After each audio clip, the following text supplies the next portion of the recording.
You raped her! You murdered her! You killed her! Chill! Wait. What the hell am I saying?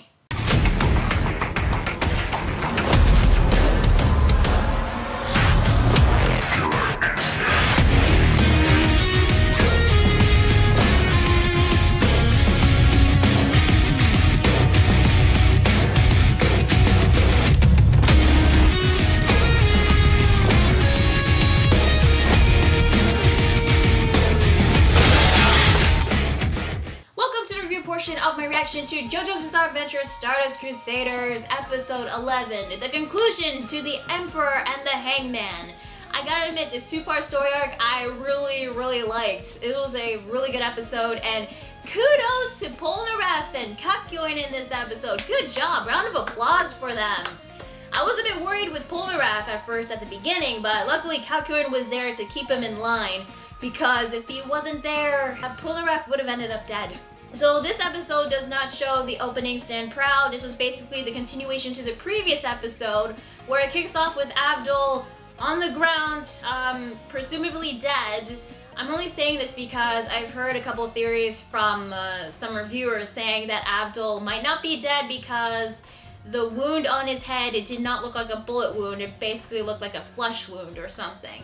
Anyway, Hol Horse starts rubbing it in their faces. Polnareff looked freaking pissed. He rubs the tears away from his eyes. He marches towards Hol Horse, getting ready to kick his ass, but Kakyoin stopped him, telling him not to get Hol Horse under his skin. He reminded Polnareff what Avdol wanted for him, and that was not to fight alone.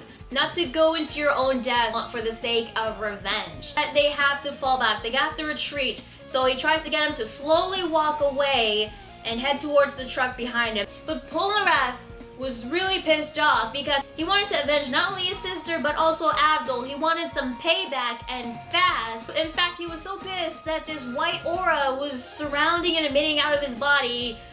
I didn't really get that. Like what was that? Does that have something to do with stand users? Because we did see that in the previous episode with Avdol, but I thought that was the confirmation that his stand was disappearing or something. I don't know. So even though Polnareff was pissed, Kakyoin did remind him, don't fight them when we don't even know how their stands work yet. Polnareff was gonna agree with him, he was gonna retreat, but then he hears a laugh.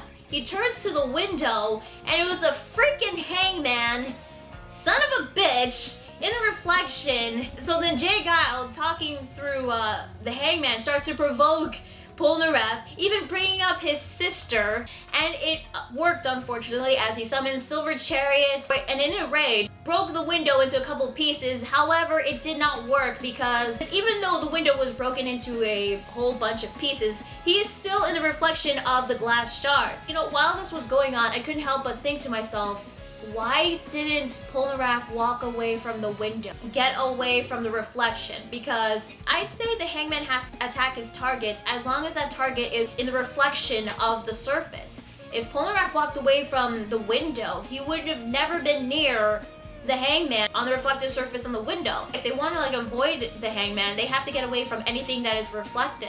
But unfortunately, they didn't realize that as the Hangman grabs onto Polnareff's neck. Hey, Hol Horse, fire away. Let's put an end to this idiot. And then Hol Horse just summons the Emperor and says, aye aye, sir. And just when they were about to kill him, you hear Emerald Splash as Hierophant Green uses his Emerald Splash to move Polnareff away from the Hangman and Hol Horse. Now, this is something I have to bring up.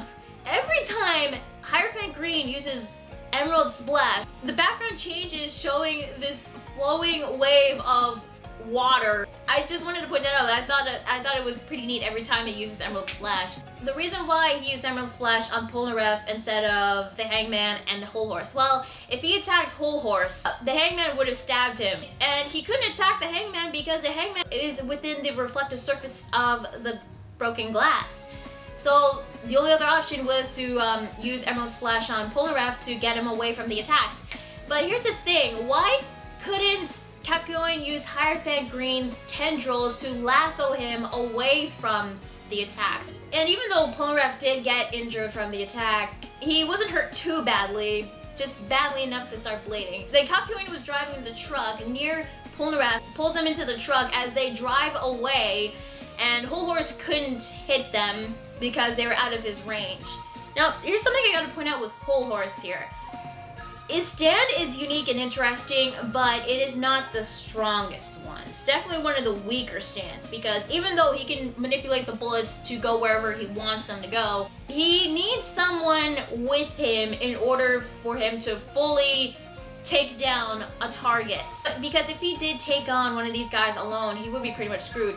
Then again, he almost did kill Polnareff, because even though Polnareff's Silver Chariot did remove his armor, he couldn't hit the bullets because they'll just move out of the way. Now, while Kakyoin and Polnareff were driving away, Polnareff came to the realization that what Avdol said was right. He understood what Avdol was saying, and he wasn't going to let his feelings go to waste. He swears this time that he is going to fight to live and not going to fight dying along with his opponent. And then Kakyoin elbows him in the face.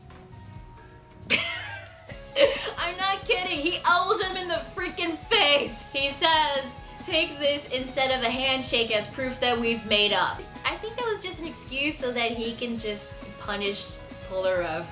That's what I think. But the thing is, when you get a good look on Kakyoin's face, tears starting to form on his eyes. So even though he was the calm and collective one out of these two, it's a bit hard because after what happened with Avdol, and he's starting to tear up too. Jotaro and Joseph finally made it. They found Avdol, and it looks like they were checking on his body, but it looks like they kind of confirmed that he's dead. I don't really know if he really is dead or not, but the way they're acting, I mean, Jotaro was pissed, and he was like clenching onto the bloodied bandana. And I'm like, oh, is he dead or is he not? I don't know.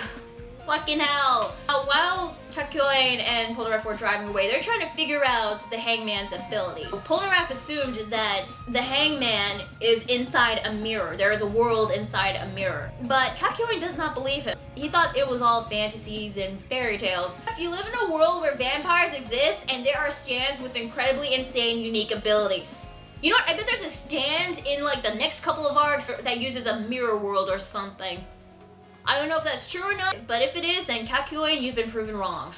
There was this flash of light, and Kakyoin looks down onto the steering wheel. There was a piece of the chrome or the plating on a steering wheel, and what he sees is the freaking hangman in the reflection of the steering wheel. The hangman was following them by traveling through reflective surface after reflective surface, the windows in the houses, all the way up to the bumper on the back of the truck.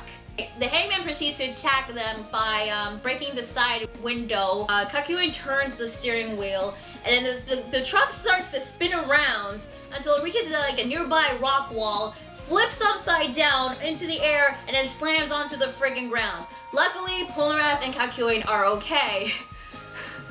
I'm surprised he didn't suffer a couple broken bones after that, but yeah, they are okay. Now, Polnareff notices a beam of light traveling from one reflective surface to the other until it got to the front bumper of the truck.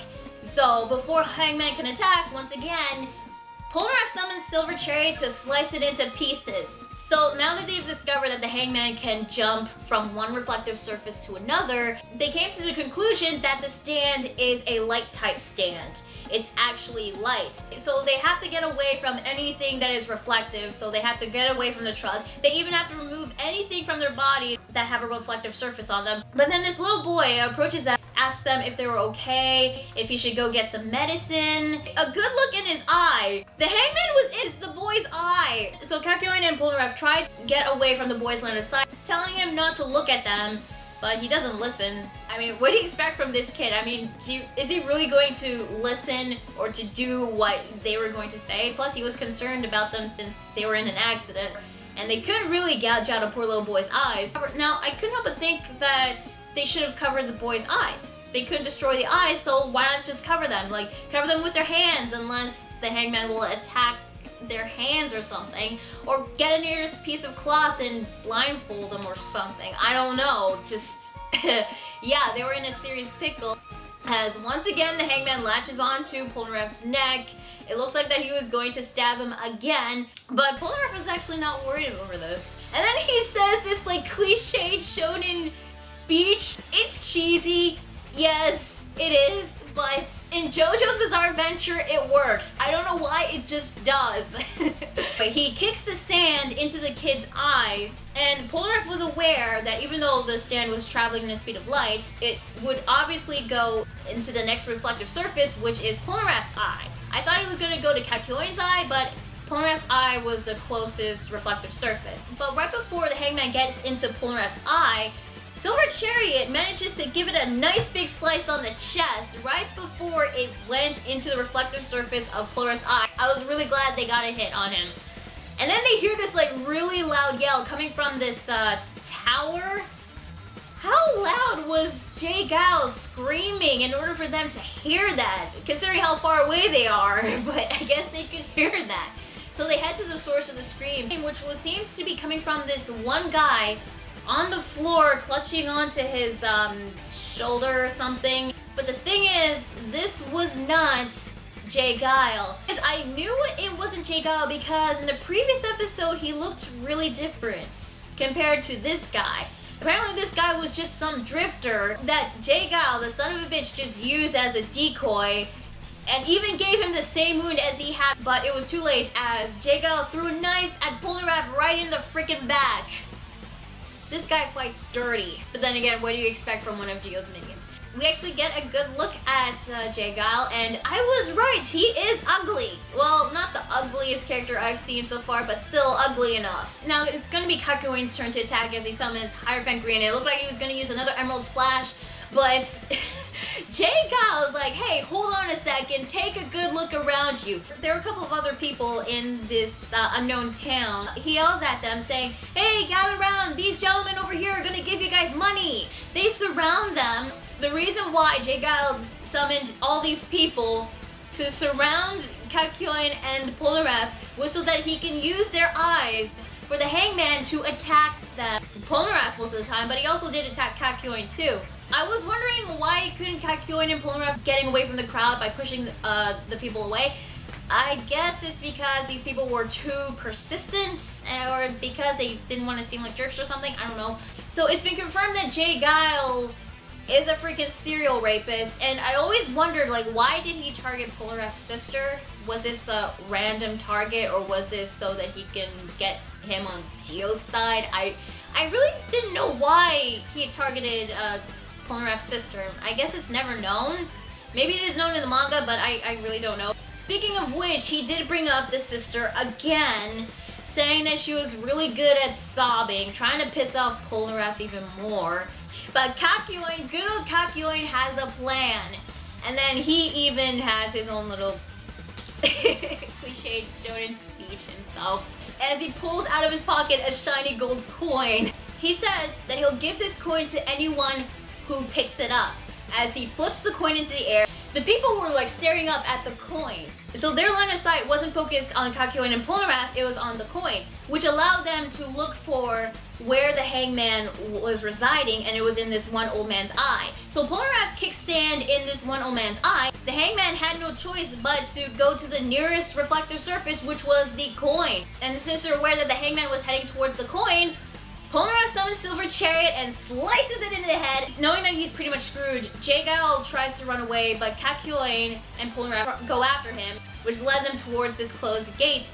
And this is the moment where I'm like, yes! This was a very sweet moment because Polnareff in this one finally avenges the death of his sister. He finally gets his revenge. He finally gets his vengeance after years of searching this guy. He says to J.Geil, well, you're about to fall to hell, sobbing the whole way down. But there's one thing I can't rely on the Guardians of Hell to do for me, and that's to turn you into a pincushion. As Silver Chariot stabs J.Geil right in the face multiple times, and it was sweet. And then Silver Chariot stabs him in the tongue, flings him up into the air, and then he falls down, hanging upside down on the gate. J.Geil is dead. Son of a bitch deserved it. Yeah, that was basically the conclusion of their little fight, and honestly, I liked it. It was really good. I really liked the conclusion. The teamwork between Kakyoin and Polnareff was really good. I'm really grateful that Kakyoin was the cool-headed, smart one in this one, because if he wasn't there, Polnareff would have ended up dead. I also like the fact that Polnareff was given a bit of character development in this one too, gaining this resolve to not fight alone and fight to survive instead of fighting to die alongside with your enemy.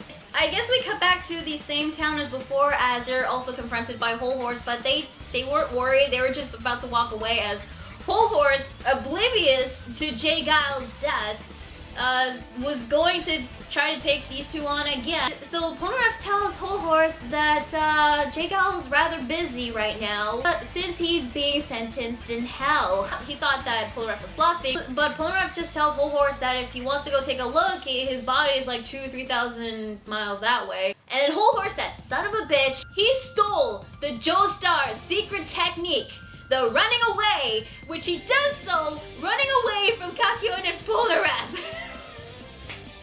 That son of a bitch, but I still like him. God damn it. As he turns to the nearest alley, he gets freaking punched in the face by Jotaro as he and Joseph finally shown up. These guys were a bit absent in this episode. Yeah. These two were aware of what happened with Avdol, and according to them, Avdol's body was buried, and it was a simple funeral. Okay, this is probably me going in denial, but I call bullcrap, okay? Show his body, show his grave. Unless I see his grave, I refuse to believe that he's dead. Unless he really is dead. Is he? I'm sorry, but I really don't want Avdol to die. But then again, if he was alive, why make up the fact that he's dead?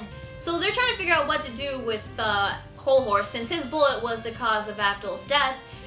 Polnareff decides that they should sentence him to death, but he gets tackled by someone, and it turns out to be Hol Horse's lover. Yeah, she interferes to get him away from the group because she loves him even though he's using her. Now, Polnareff was trying to get this girl off of him. Jotaro, Joseph, and Kakyoin weren't doing anything at first, but I guess before they could do anything, it was already too late as Hol Horse got on his horse.